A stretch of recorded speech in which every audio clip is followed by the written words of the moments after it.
Morning, coffee moaners. Morning, morning, morning. How is everyone? 15th of January, almost at the halfway point. Good God. Who said January should be 31 days? Who said that? Morning, everyone. Welcome if you're listening on podcast. Can I just say an enormous thank you to everyone who not only contributes to the conversation in the live chat. Those of you who follow us on Instagram, please do follow us on Coffee Moaning Instagram. It's always growing, that account, which is just great. It's where we put lots of stories. We upload clips from here. Thanks for your support, but thank you for also being so engaged. It's a little bit like years and years ago when I first graduated. I taught for a while, and the difference between being in a class with kids or students who want to be there versus those who don't want to be there is amazing. So presumably, because you're here, you want to be here. So there we go. But I just wanted to say a big thank you. And also, obviously, for those who know the channel in a more intimate, familial fashion, rather than just the politics, my mum was taken to hospital again last night. We will have more updates on that. It's nothing internal. It's she had another fall. This is despite her having carers and physios who were saying she was doing better. So, essentially, I think she felt she wanted to overreach more than she could, but they're just wanting to do some tests and checks on her head. So yeah, they're just doing some tests just to make sure she hasn't got concussion. And obviously, we will be enacting all the requisite reassessments once she's out of hospital. So I'll be seeing her again later today. Thank you, Christopher. I hope you're feeling a bit better today. I know it never goes away, but big thank you again to Christopher, who's donated, who's gifted countless memberships. So tonight, before I go to the hospital later, we are going to be doing the No Name Sunday show. It's going to be earlier than normal, so do keep your eyes peeled. In the community section, we will be posting the link. It's a non-political catch-up. It's a hangout. It's an opportunity to just chill and talk about nice food. And it hasn't frozen, I'm afraid, Ellery. It must be your end. Just refresh. If you ever get frozen sort of situation with the screen, just refresh your end. Hope you're well, Ellery. As I say, if you're listening on podcast and you're wondering who the hell I'm talking to, it's the community here on YouTube. Now, this week has been overwhelmed massively by the situation in Iran, and we're going to talk about that. I want to talk about why, how, and in what way has Trump made such a massive reversal he's about to attack Iran. Military measures have been taken across the globe, or certainly in the region. Massive planes, weaponry has been flown in and to bases around the world. Various military assets have been asked to leave the area. And then all of a sudden, Donald Trump seems to have a direct line to what's happening on the ground. Not only does the West know exactly the number of people who've been killed, allegedly, in the protests, but we also know exactly when they're not going to execute or punish anyone. And the reason I'm sort of saying that in quite a sort of, sarcastic fashion is I'm not entirely certain we can trust anything that the White House, Trump, or anyone says on this. And I'll give you my theory on that. So I just want to ask, is Trump actually misleading Iran in this sudden sort of stepping down or dialing down of the rhetoric? A second ICE shooting in Minnesota. We're going to be going back to the streets of America, where the the 1930s, late 1930s Germany is flourishing as more and more federal agents, or as I call it, the federal militia, are given cloud cover and protection to traumatize, terrorize, assault, and demonize and just destroy American society. I also want to talk about an evolving story, because we talked about it an awful lot, which is the Tel Aviv Maccabi fans who weren't allowed to come to Aston Villa, caused a huge drama with the government calling it an anti-Semitic choice. It's since transpired that some of the intelligence that was used, though this isn't new, but one of the pieces of intelligence that the West Midlands police used was wrong, as in they referred to a match that didn't happen. That was acknowledged right at the beginning. But I want to talk about whether what we've got going on there is in classic fashion, a little bit like the group that got the Gaza documentary pulled down, the group that got Gary Lineker fired, the group that keeps forever putting pressure on anyone who challenges anything to do with what Zionists, Israel, or the extremist end of Israeli foreign policy does in the world, the way in which they just won't let go until they've got their pound of flesh. So I just feel a little bit of a police witch hunt going on here, when in fact the government, I think, is still at fault. Morning, Braxton. Braxton has snake eyes. Thank you, Louisiana. Hope you're well in Louisiana. Have you had any experience of ice there? And you're not going to believe it, but our MP, our Labour MP, got his knickers in a twist and had friends who started to vomit from fear due to what he could only describe, well, you can only describe as theoretically anti-Semitic biscuits at a school. Biscuits that had the Palestinian flag on them. Allegedly biscuits in the shape of Israel, though, as I've tried to point out, you can't have a biscuit in the shape of Israel because Israel is theoretically kind of polka dotted or broken up by Gaza and the West Bank. We're going to talk about that too. I've heard everything now. Anti-Semitic biscuits. And that's Steve Reed. Steve Reed, Labour MP for Croydon North and Streatham. I just want to appeal to the Green Party. Can we get someone to run against this absolutely hopeless Zionist stooge? It's staggering and unbelievable. And I've got lots of clips, lots of kind of commentary from American activists, American commentators on the situation in America. I want to start with this because I sent this to Nads, and Nad said, "Oh, I saved that. It's quite a funny meme."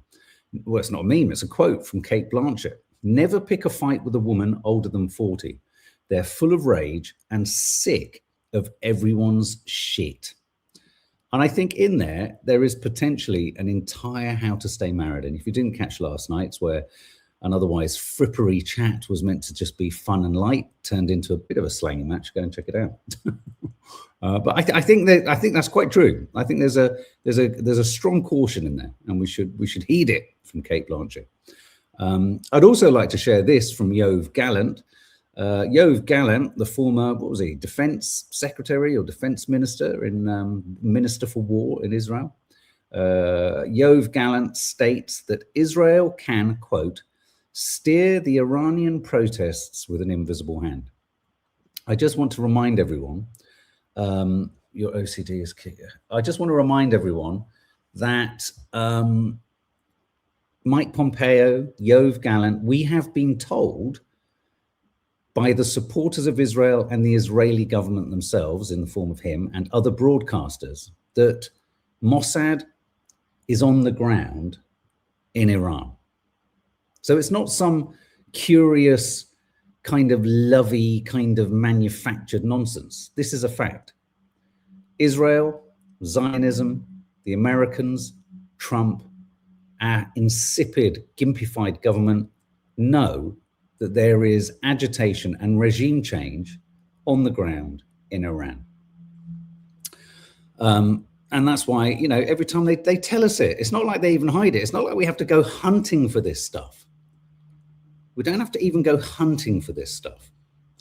So we're going to talk about all of those things that I've just said a moment ago. So let me just pull up Donald Trump here. Here we go. So Trump says Iran has told him killing has stopped as he pulls back from strike threats. Okay, let's start off with the question. Who trusts or believes this choice? Who believes should we accept at face value what Trump is saying? You know, he claimed that if, you know, Iran was to kill any of the protesters, he would come down hard. Does anyone trust that this evolution, after all of the kind of chest banging, rapier wielding, sword shaking stuff, whether this, and I tell, well, what do you think? And then I'll tell you what I think. Starlighter 552, you know that rogue entity that is committing a genocide? Well, guess what? They're trying it on now with Iran. In fact, they have been for a long time. You're absolutely right. What's that? Bead Allah. Do you think that it is, or could there be more to it than Trump just wanting the world's oil supply? Such as what? Give us tell us what you mean. I mean, more to it than what? The regime change. He wants to clear the region, the Middle East. Without Iran, there is absolutely no counterbalance to Israel's Germanic expansionist Greater Israel mission. Iran, whatever you think of the regime, Iran is about the only place that presents some kind of obstacle to Israel. And what I believe is also behind it, yes, oil, but regime change. And as we now know, Donald Trump and Israel would love nothing more than to be able to, share in the spoils of Iranian resources, just as they're going to share in the spoils of building the Gaza Riviera, potentially, me too, with Keir Starmer on the board of governors, on the peace board, as they enter phase 2, because apparently Steve Witkoff says the ceasefire we've passed stage 1, phase 1, we're in phase 2. It's like the Marvel Cinematic Universe. Really? Oh, we're in phase 2. So that's rebuild and rejuvenate and demilitarize. Let's see. Interesting to see how that goes. Starlighter 552. There are many Mossad agents in Iran and infiltrated the peaceful protest as it began. Weapons brought in. This is not organic. Remember the Arab Springs. Absolutely. Sleeper cells have been discovered, allegedly, in Iran, holding American arsenals, American weaponry, shells, all sorts of things.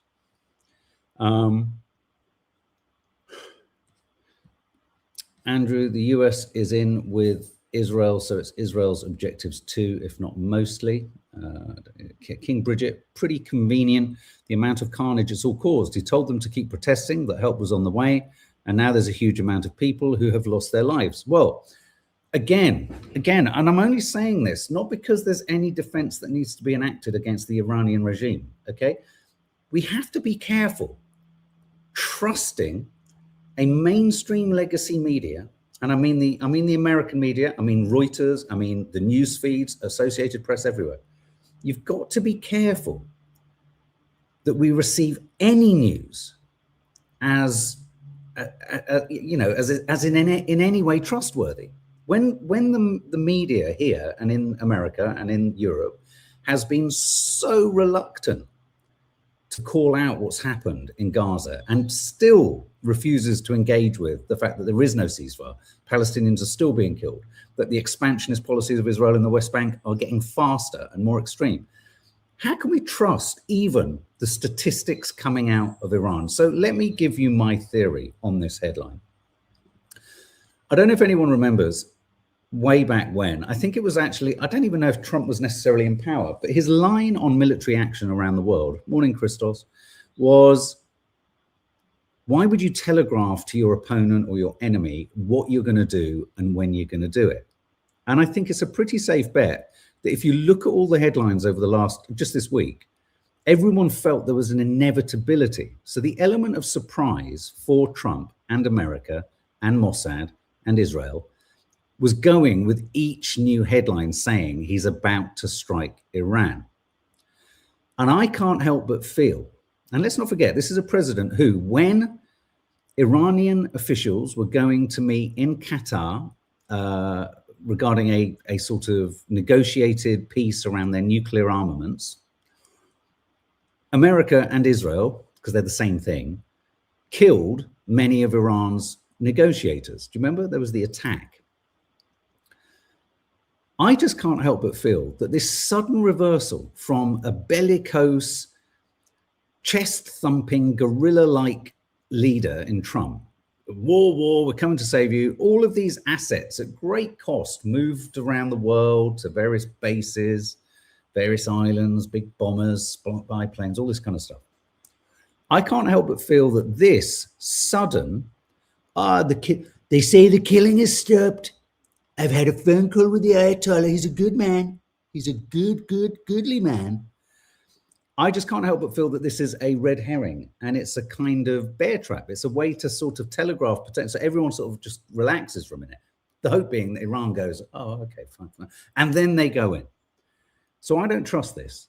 I don't believe this. I think this is a false flag suggestion of lowering the rhetoric. Does anyone agree? Because that would chime with Donald Trump needs to regain the element of surprise, I think.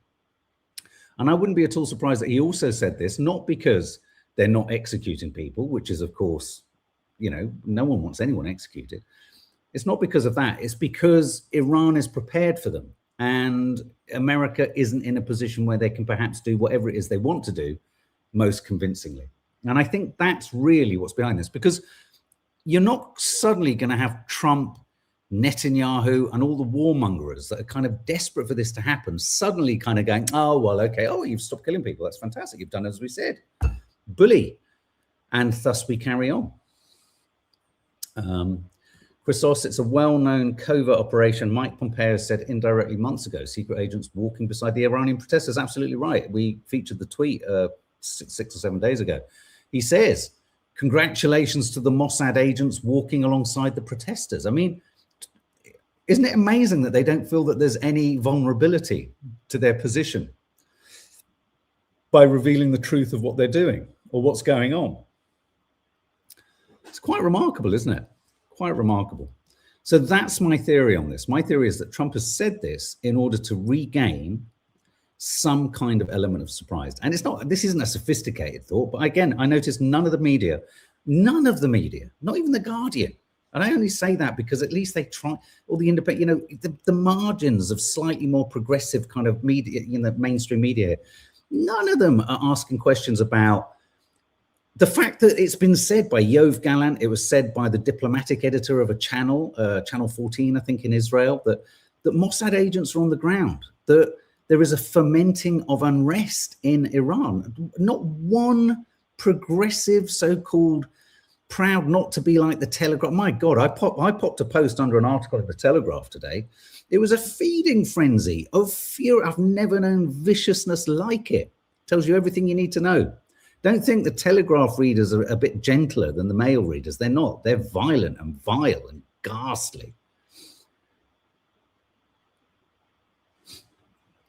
Aussie 13. There is going to be a false flag somewhere in the West. Been a lot of talk of Iran doing a preemptive strike. Yeah, well, and again, it's amazing, isn't it? The press doesn't want to step towards the idea. The weirdest part of all of this about the mainstream media, and when I say this, I'm not surprised. Telegraph, Mail, even if they know it all, they're not interested. I get it. You don't have to explain that. But when you step towards the media, which would like to think it's not like that sort of ragtag, far right, rage bait kind of publication, and that's why I home in on the Guardian and the Independent and sometimes the BBC. What's really odd is that they never challenge the status quo. They never ever choose to look beneath the surface. It staggers me that, and it's not even like it would be considered conspiracy, madness, and kind of crackpot and weird. You've got key actors. You've got people like Mike Pompeo, Yoav Gallant, diplomatic editors for Israeli channels revealing and saying this stuff, and not a single fucking mainstream legacy media outlet has quoted them, pointed towards it, even included it as a paragraph. Instead, all they do, and I'm not criticizing you, King Bridget, all they do is they spout out 2,500 people have died. Well, says who? Says who? Says who? Who has said? And if it's a humanitarian organization, who's running the humanitarian organization?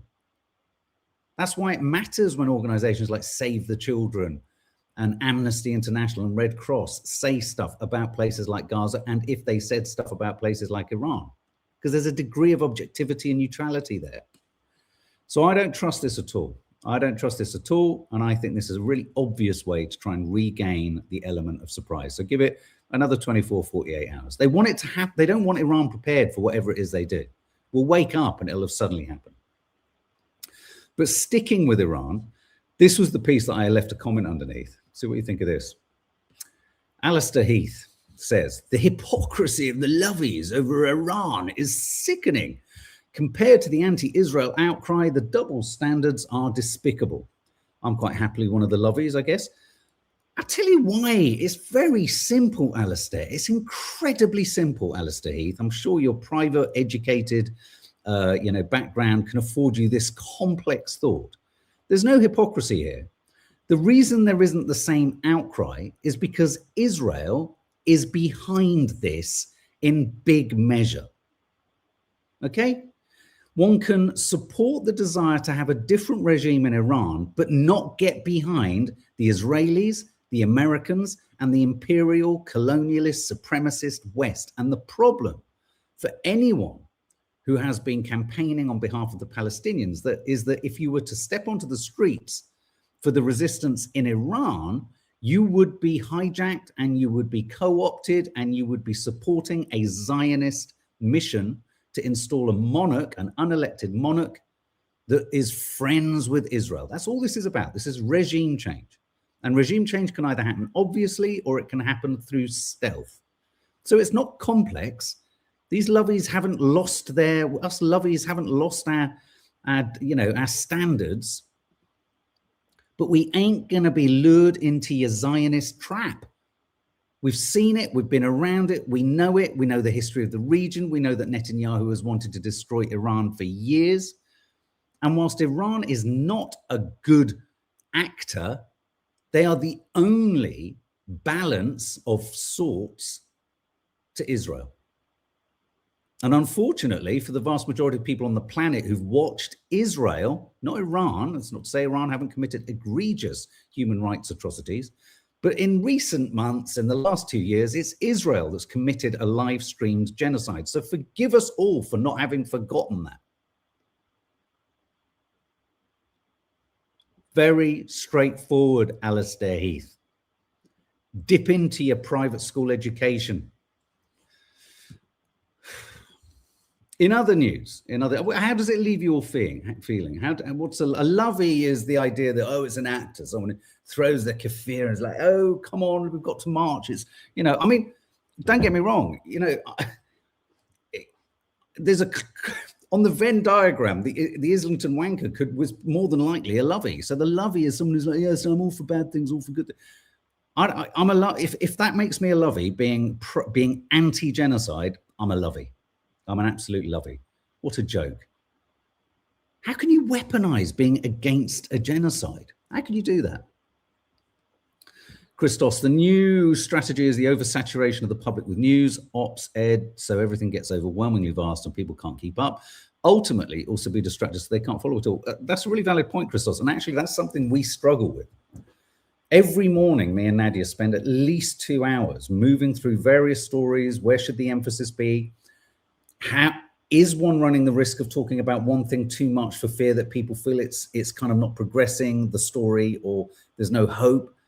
And then something new happens and there is a real hope. It's called flooding the zone. It's a strategy that you keep distracting people from this, from that. And it's like, it went under the radar, didn't it? Yesterday, that Steve Witkoff announced the end of phase 1, read the Gaza Strip, and the start of phase 2. By stealth in the background, the Gaza Riviera is coming closer, and that acronym that you will see at Gatwick Airport when you go to book your EasyJet flight, which will be GZC,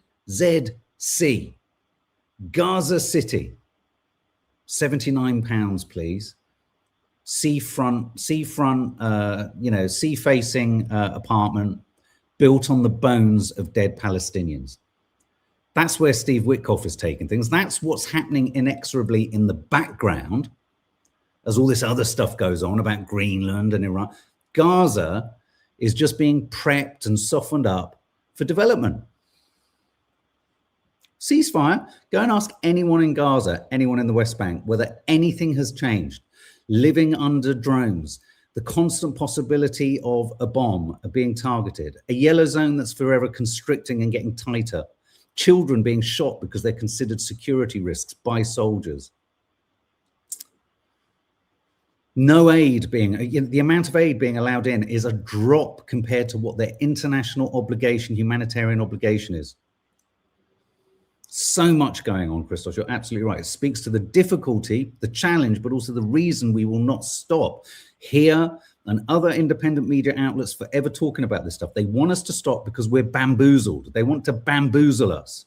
And sometimes one does get bamboozled. One doesn't quite know where to put the emphasis.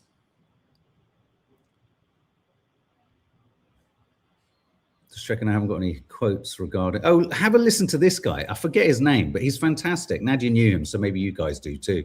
Just speaks to what we've been talking about. Listen to this. You notice how Zionists are suddenly posting nonstop about Iran, talking about human rights violations, screaming about freedoms, begging for a country free of an oppressive regime? So the same people who fully support genocide of Palestinians are now somehow the moral authority on human rights. Do you actually think the same people who justify occupation, apartheid, and mass death can suddenly be trusted to stand against oppression somewhere else? Okay, actually, let me answer that for you. No, they can't. So let me be very clear. If you care about human rights when it serves your politics, you don't actually care about human rights at all. Human rights are not selective. You either believe in them or you don't. So to the Zionists who keep posting about Iran, you can keep posting, but just know that the entire world can see right through your performance. Self-serving, insincere bullshit. And his account name is, if you want to follow him on Instagram, it's David Says Stuff. He's brilliant. And that goes to the heart, and that's the comeback and the pushback on Alistair Heath's question.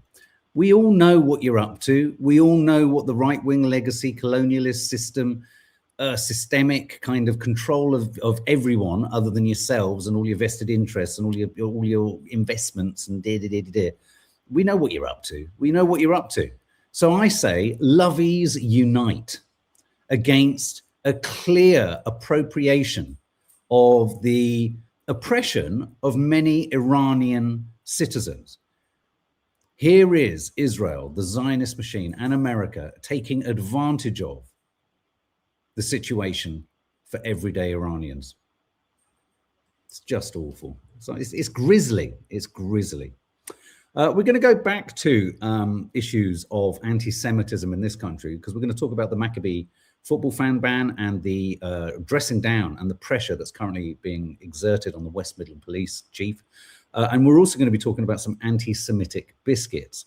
But before that, I want to go back properly to America. Now, the White House has, this headline is knocking about, White House post nods to racist far-right subculture, extremism expert says. So this is, I'm going to show you the post in a minute. An image they've posted asks this question. Let me show you the image whilst I tell you more fully what the issue with it is. You'll see there. Which way? So here's an image for those of you looking on podcasts. We've got two sleds with the Greenland flag at the front. Two sleds with a clear choice. Go to the left towards the American flag. Go to the right towards Russia and China. And it says at the top, which way, Greenland man. And so this has caused some contention and upset. The image with the question, which way, Greenland man, is a key concept, apparently, according to an extremism expert, in neo-Nazi white supremacist subculture. The White House posted this to X. And this guy says, at first it might seem innocuous, referencing the ongoing demands of Donald Trump that Greenland become part of the US. But Heidi Beirich, co-founder of the Global Project Against Hate and Extremism, said that this was a clear-cut example of a nod towards racism. This is a key concept, she says, in neo-Nazi white supremacist subculture. Western man is code for white man. And one of the most popular racist books in these subcultures is Which Way, Western Man, which has been featured in a Department of Homeland Security post celebrating Manifest Destiny. The 1978 book is also essential reading among the American far right. So here we go. So we have an American system outwardly indulging in white supremacist and fascistic rhetoric. It's just awful.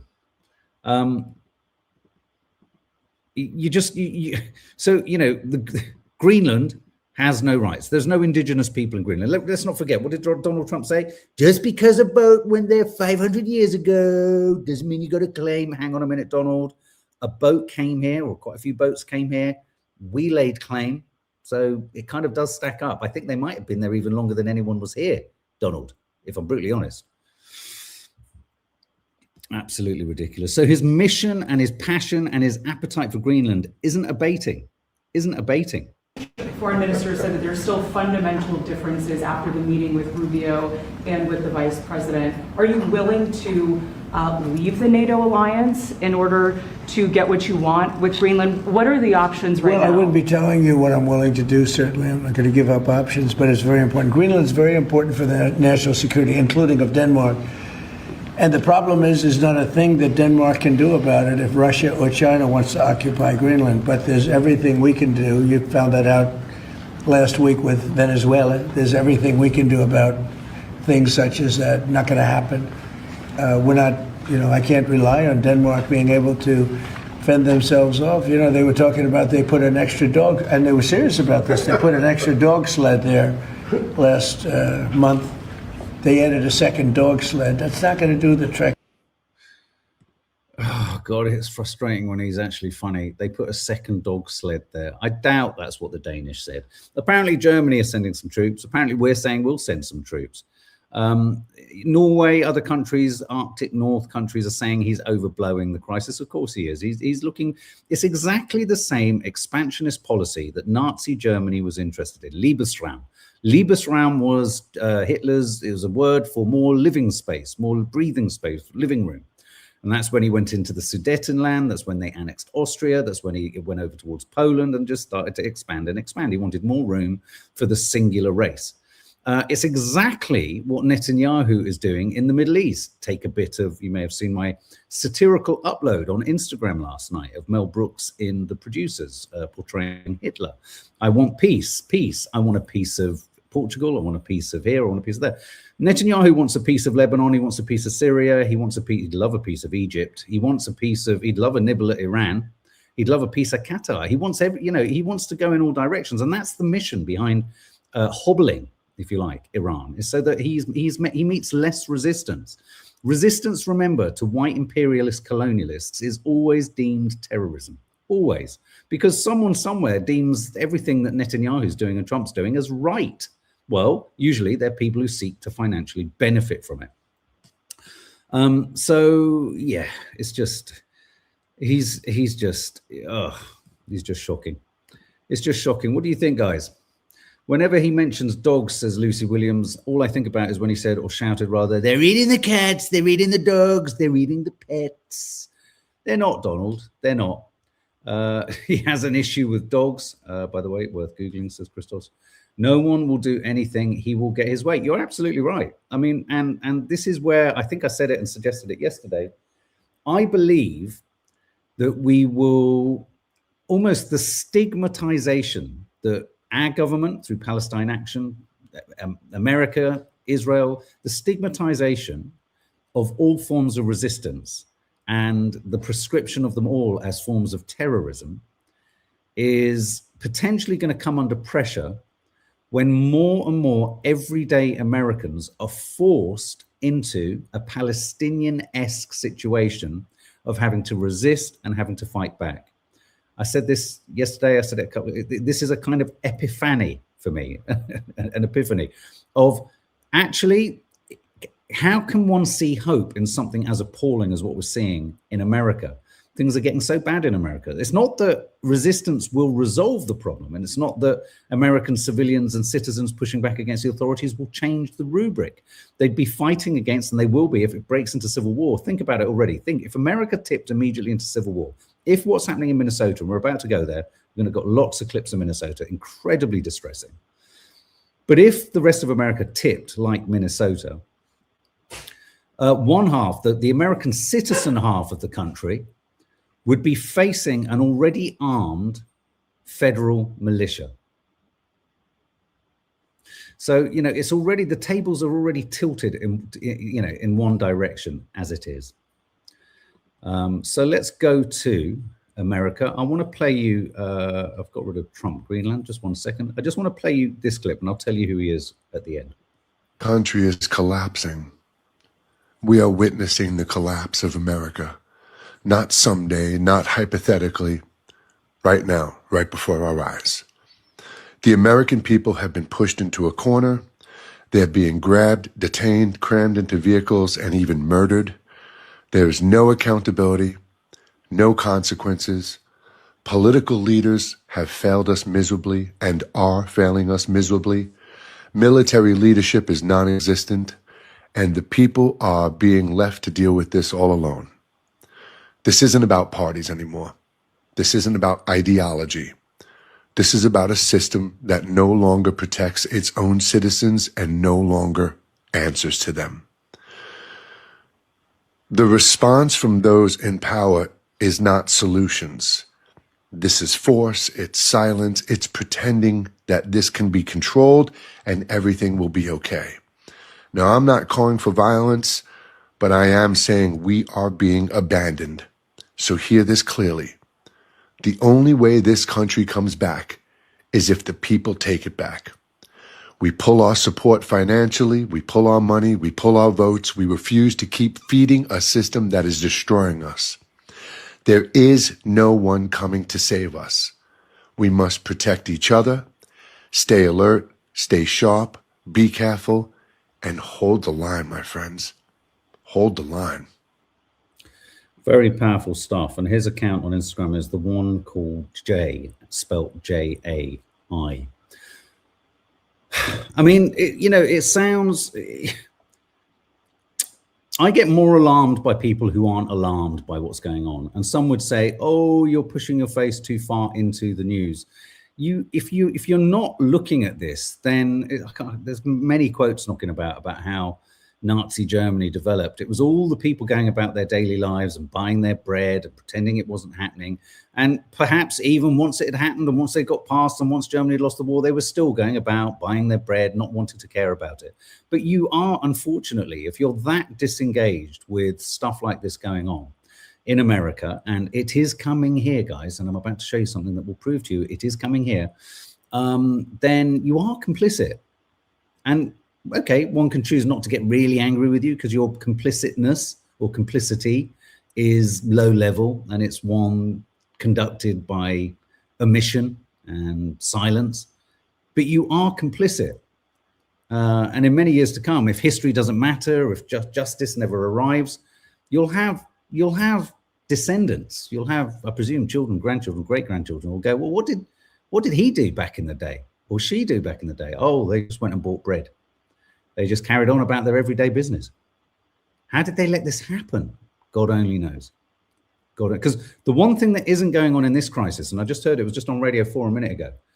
I think it was Armand and Iannucci, the guy who did the thick of it. Someone was just saying there, and I was surprised they were surprised. They were saying on the radio, they're surprised that this amount of violence and crackdown is happening, given the fact that there are so many cameras to show it and prove it. And that, I think I've said it a few times here, speaks to actually that's why it's worse than the build-up to the situation that led to World War II, because back then, everything wasn't being filmed. Bits did. Bits got photographed. There were kind of, there was administrative details of stuff, but not like this. And if this is happening, if what you're seeing when we show you stuff is happening in front of the cameras, God almighty, what the hell is happening off camera? That's the biggest concern. We're going to stick with America, but I just want to bounce you away from America for a second and take you to this, which the UK government, which is a Labour government, have launched a Home Office TikTok account. And they posted this. This is an ITV report. You'll see the ITV logo burnt in at the top. They were reporting on the fact that they've uploaded, the Labour government, this Home Office, so Shabana Mahmood, formerly an advocate for the fate of the Palestinians, now worse than Priti Patel.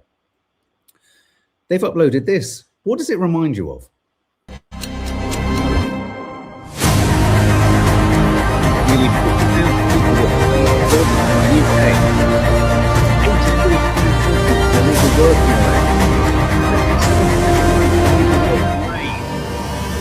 And it's just getting started.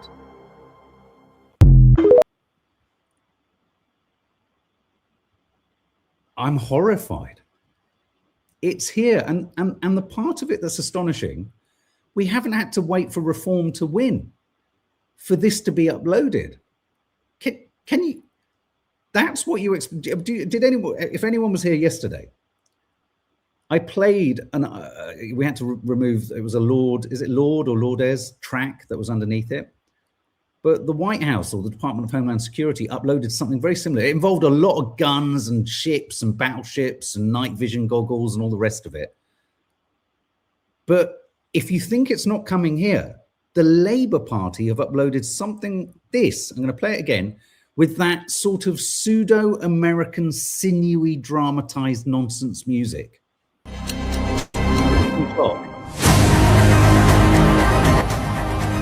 Nearly 50,000 people returned or reported.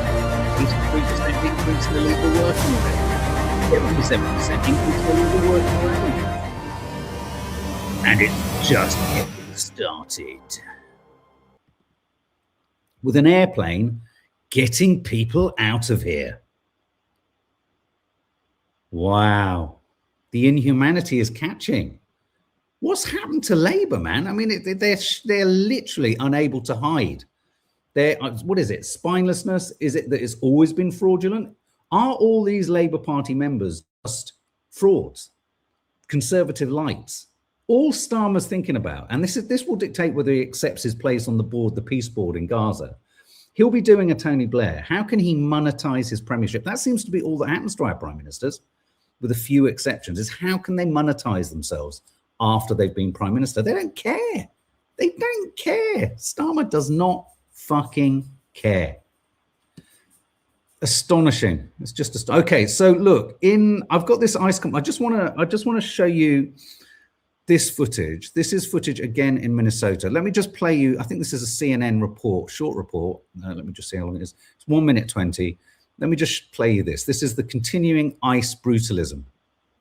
Chaotic scene at the moment because federal law enforcement basically has two spots that they're trying to control. One is straight up the block from us this way, another is to my side, and it's to my side where we believe that this shooting happened. And according to the Department of Homeland Security, the incident happened at 6:50 Central Time when law enforcement was trying to target a specific person, and when they went after that person jumped in the car, tried to drive off, crashed, then according to the Department of Homeland Security, jumped out of the vehicle, and then it was around that time that people began to see what happened, and then other people began to attack law enforcement as they were trying to detain that suspect. And in the course of that, the immigration officer was hit, according to the Department of Homeland Security, with either a broom or a shovel. DHS says that officer shot what they are saying are defensive shots. The suspect was shot and is in the hospital, as is that officer. 2 other people were taken into custody. What we are seeing right now is these confrontations between protesters and law enforcement. And one earlier tonight, they were trying to back up protesters with multiple tear gas and flashbangs. Then the situation seemed to calm down for maybe 30 minutes or so. But now what we're seeing is law enforcement coming back toward us. It's dark, plus you have the flashbangs, plus you have the tear gas. So it's creating a quite a chaotic scene here. Has anyone seen Alex Garland's Civil War? I mean, who can actually believe these images that are coming through? Who can believe these? Sorry, Paula Farron, what does that mean? Go figure. As in what? Go figure what? We don't need AI. Human beings have become emotionless, says Starlighter, blind to what's going on. But I don't know how people. How do humans just remove that compassionate? Is it because we have all secretly, I'm not saying us, but have the vast majority of people getting behind these people, the vast majority of people who are about to support reform, the people who are behind this demonizing of migrants, is it because it's always been there and we were just felt for a while due to, I don't know, liberalism, we couldn't express it? It's never gone away. It's always been the same. And there are maybe now more people who just don't feel like that than there were in the past. But now there are just simply more people who feel resentful that they've had to stay quiet about their latent racism. How can you just suddenly have zero compassion for anyone? I mean, the irony is, I was reading a story today where someone in the Russian government was saying our two main targets if the war in Ukraine doesn't go well are Germany and the UK. And of course, the first thought is, fucking hell, you're thinking about your home, thinking about your family, you're thinking, what the hell do we do? What? We're target number one for Russia. Okay. So imagine they do that. And then we become the asylum seekers. And we become the migrants who are desperate for countries to take us in because we need to save our children. What's going to happen to all those people who have voted against the idea of looking after anyone seeking refuge? Are they going to what? Just not want to try and survive? Are they just going to sit on a beach with we don't have guns. I don't know what, a truncheon, a Greg's fucking sausage roll. Was the racism always there, Donna Holland? The racism was always there. They just buried it. So depressing, isn't it? Chumbawamba, says Janina M. Defensive shops, says Laura Nolan. Maybe if they weren't on the streets antagonizing people, they wouldn't need to. Precisely. They can. Have you noticed the word self-defense and defensive is used in every single act of aggression by Israel and America? Have you noticed that? Defense. The notion of self-defense and defensiveness is used to legitimize offensiveness. It's remarkable. And it's remarkably, again, obvious. This was another incident where quite triggering, this footage, but the guy that ends up being dragged across the floor has lost his sight in one eye.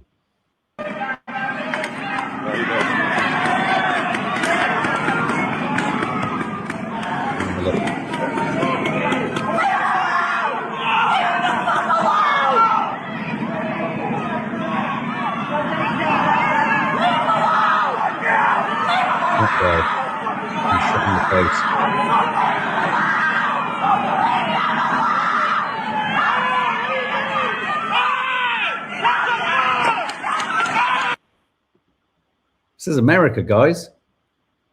This is America. Wow. The country where giraffes get arrested. All right, but not ready for primetime players.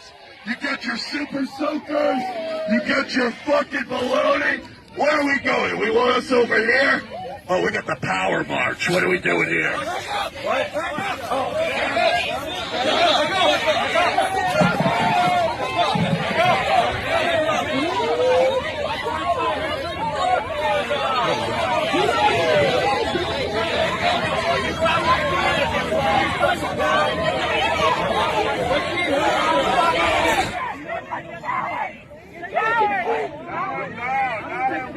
Leave the giraffe alone! Let him go! Leave the giraffe alone. Free Robbie! Free Robbie! Free Robbie! Free Robbie! Free... So you've just seen a man dressed in a giraffe onesie get arrested. Couldn't make this shit up, could you?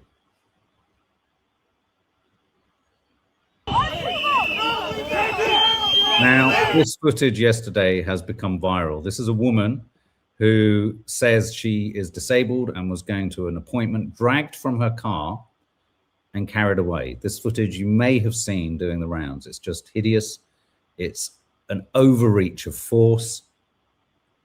Must have been so painful. I don't know if this clip, I can't remember if this clip, there have been many clips subsequent where she's being carried with her arms bent behind her.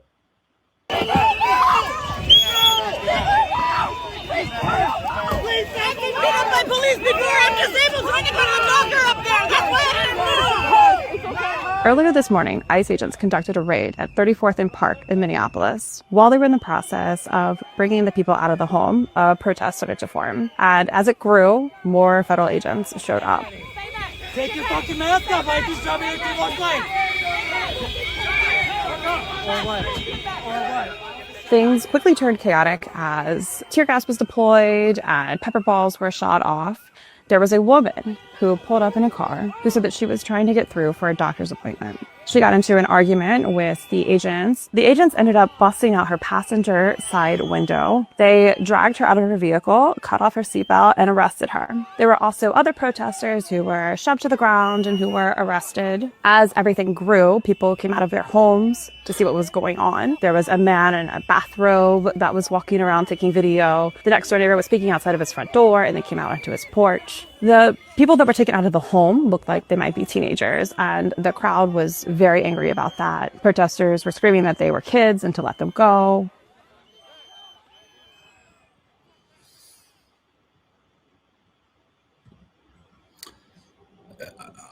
If I'm really honest, I'm so pleased. I mean, we have been talking about this for a while, and we have shown clips, haven't we, across the last year as this has kind of increased and intensified.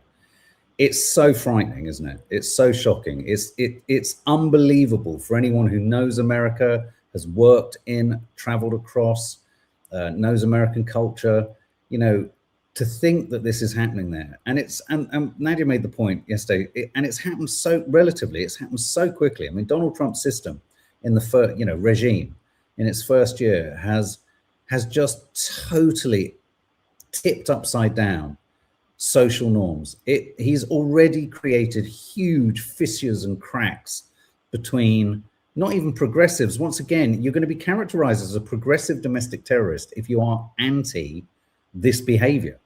It's like somehow being anti-genocide, you are anti-Semitic. It's astonishing the conflation of being a humanitarian or being kind and wanting to follow some kind of due process, and then being told you're somehow a domestic terrorist. I mean, that street not dissimilar to, probably in the same region as where Rennie Good was shot in the face. I mean, it's staggering. So in the spirit of needing just a lightness of touch, Ice Ice Baby, some Minnesotans are joyful that ice is the only thing that seems to sometimes stop ice.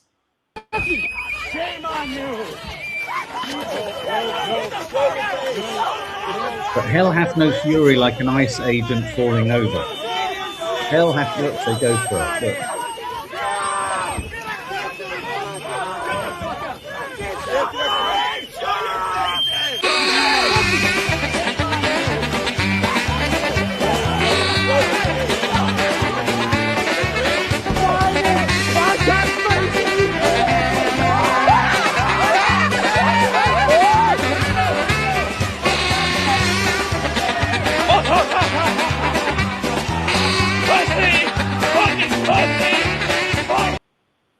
When ice gets ice.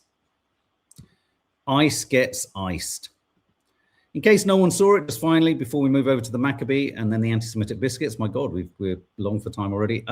Here's Donald Trump giving the finger to an employee. President Donald Trump gave an auto worker the middle finger during his tour at a Ford plant in Michigan on Tuesday. The moment was caught on camera and obtained by TMZ. It shows what TMZ reports is a person yelling pedophile protector at the president while he is standing on an upper floor of the factory. President Trump responded by pointing at the person and mouthing or saying what looks like F you twice. He then took a few more steps before flipping the bird. I mean, you've got a president there that I'm not surprised I wouldn't be at all surprised if he puts a hit out on the guy who actually called him a pedophile protector. Do you know what I mean? That's the kind of vengeful kind of president we've got. And isn't it interesting? I'll say it again. President Trump is vengeful and wants to wreak revenge on anyone who's ever wronged him, criticized him, said anything. But isn't it interesting that he hasn't conflated the attempt at shooting his ear off with some other group? He rarely says that group that tried to kill me. It's weird, isn't it? For someone who kind of holds a grudge. It's curious. Okay, the other story, Home Secretary Shabana Mahmoud says she has lost confidence in police chief behind Maccabi Tel Aviv fans ban. Here he is, Craig Guildford. Mahmoud said of his findings, he shows that the police overstated the threat posed by the Maccabi Tel Aviv fans while understating the risk that was posed to the Israeli fans if they traveled to the area. BBC, not surprisingly, given their head of news is a sort of sympathizer, if you like, of Mossad, head of online news. Why banning of Maccabi fans raises questions about police integrity. So this is the idea that it was over telegraphed or over amplified, the idea that the Tel Aviv Maccabi fans could be violent towards local citizens and the Muslim community in Aston Villa. It was clearly wrong and a mistake, and this was kind of revealed and admitted months ago that they did refer to, in part of their assessment, a match between Tel Aviv and West Ham that just didn't happen. They searched it up, they'd added it to the list, and they were wrong. What they haven't sort of added to this story is that there were about 2 or 3 other football matches that maybe weren't against West Ham, but around Europe, in which, and in Israel itself, where the Tel Aviv Maccabi fans had been arrested, matches have been terminated, and we have seen for ourselves. We don't need the Dutch police to give us a jaundiced assessment of what actually happened in Amsterdam. We've heard the chants, we've seen the provocations, we know what's going on. And I just feel that this story is the government, the Labour government, wanting literally their pound of flesh. No, it was against Aston Villa. They were talking about a fictional match against West Ham. They were saying that part of their assessment included the behavior of the Maccabi fans at a match against West Ham. I know this match was against Aston Villa, but that was a match that never happened. So of course, yes, you have to call that out. But now they are seeking the firing or the resignation of the head of police. And I just think this is the government, a Zionist stooge, Israeli-funded government, looking to find a victim in something where I think the overarching brushstrokes are true. The Tel Aviv Maccabi football fans are Islamophobic. And that's not to say that there wasn't going to be a threat to them by anyone in the local community. That threat is two-way. When a community knows someone's coming to them and is going to threaten them, don't be surprised that that community is planning to resist. Once again, the communities of Aston Villa, the Muslim communities of Aston Villa, aren't allowed the right to protest or resist against the potentiality of people coming in who are hostile to them. And I just think this is the government really trying to steer, really trying hard to change the outcome of this story so that it's a clear breach of trust and reliability by the West Midlands police officer. Whereas actually the truth of the matter is the Maccabi Tel Aviv football fans are horrendous, horrific, a threat to almost anyone else that they go and visit on any away match. So I don't think just because perhaps they didn't communicate as much as they should have done with the Jewish community as they should have done with the Muslim community, but maybe that's because it's a stronger Muslim community around Aston Villa. Who knows? Maybe, perchance, perhaps, possibly. This is our government seeking to propagandize the story yet again. And in the same spirit, I want to turn to this really unedifying story. I find this breathtakingly unbelievable, especially given he's our MP. Labour minister called the police on a school for giving out biscuits with the Palestine flag icing on it. Steve Reed said the baked goods made his relative vomit in fear. That's racist. I mean, before we get into whether a Palestinian baked biscuit with a Palestinian flag is somehow anti-Semitic, why aren't we flipping this round? Why aren't we saying that Steve Reed and his relatives are Islamophobic for being so hysterical and indulging in such hysteria? What? Were they suggesting that they could be poisoned? Are they suggesting that the Palestinian flag isn't justified? A little bit more detail here. He said, Steve Reed, I had my neighbors out there shouting at them because they were scaring their children. I had a member of my family vomiting down the toilet in fear. The police didn't even come. Maybe because it was about a biscuit, Steve. And maybe, I mean, he's also talking about the fact that there was also a demonstration, I think, at the school about an MP, another Labour MP who's supportive of Israel and is a Labour friend of Israel. So you're not allowed to protest. You're not allowed to resist in any legal, democratic fashion. And you're not allowed to put the Palestinian flag on a biscuit, because if you do, certain people are so lily-livered that they had to go and vomit in fear because of eating a Palestinian flagged biscuit. Now, I have heard it said in this story that the Palestinian flag was put on a biscuit the shape of Israel. Until I see documentary photographic proof of that, I don't believe you. And even if I did see it, I think we're all made of sturdier stuff. Are we not? Are we not all made of sturdier stuff? I mean, let's face it. If a Palestinian flag is put on an Israeli-shaped biscuit, that's about as much of a country the Palestinians are ever going to get. So I don't think Israel should necessarily be threatened by a biscuit. They have the land. and they're taking more of it. So really, you're the ones that are winning. So there we go. Okay, anti-Semitic biscuits, Maccabi banned police witch hunt. Is Trump misleading Iran? I think he is. I think he's trying to regain the element of surprise, and a second ICE shooting of an individual, allegedly a Venezuelan migrant, shot in the leg. Another shooting in Minnesota. I just want to play this in so I don't forget, because I'd reached my maximum clips on there. Is this another ICE fun? Oh, this is funny. Listen to this. Did you fail the police academy but still want a badge and a gun? Not cut out for the military but still want to terrorize marginalized communities? Did you peak in junior high, both intellectually and sexually? Do you look like a toe that got stung by bees? Do you struggle to read words with more than 2 syllables?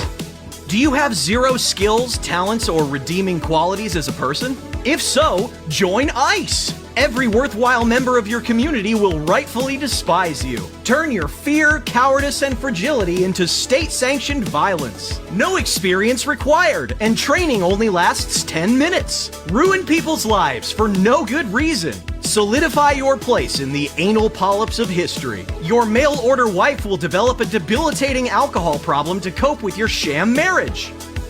Weaponize your self-victimhood by stepping in front of cars going 1 mile per hour and using it as an excuse to soccer moms. Serve the country your ancestors stole with pride you've never earned a day in your life. Join ICE. We'll be waiting. ICE. Legitimizing the biggest loser you've ever met since 2003. And if you want to follow his account, he is Joe Man Music, Joman Music.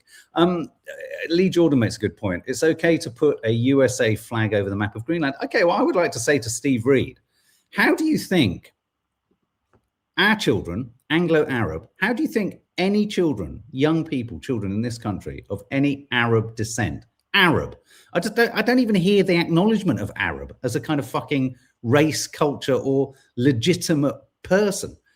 But how do you think it leaves Arab children, Anglo-Arab children feeling when they see your government not putting icing of anything on anything as banal as a biscuit, but not criticizing, calling out, or prosecuting against a country committing a genocide? No, in fact, you still keep taking payments from the Labour Friends of Israel and are supported and receive in-kind support from those who support a genocidal regime. How do you think that leaves children, Arab children? We talk about Muslims, we talk about Islamophobia.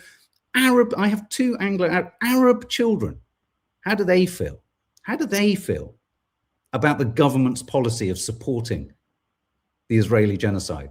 So go fuck your biscuits. And I'm sorry, your relatives need to grow some, well, not balls, some ovaries and be stronger. Be stronger. If icing threatens you, you've got a problem. You've got a real fucking problem. And I hope the Green Party ousts you at the next election like they look like they could oust Keir Starmer, because I for sure am going to be campaigning for them in this borough. Outrageous. Absolutely outrageous. Anyway, guys, as I say, for the members, we will be live tonight. No politics, just food. My nook, where we have a chat about other topics that are non-newsy, fun, silly, frippery. And there will be also a vlog landing later today too. And do check out our review of Hamnet. And we're also recording our review of The Voice of Hind Rajab, which will be landing on the channel and is released tomorrow.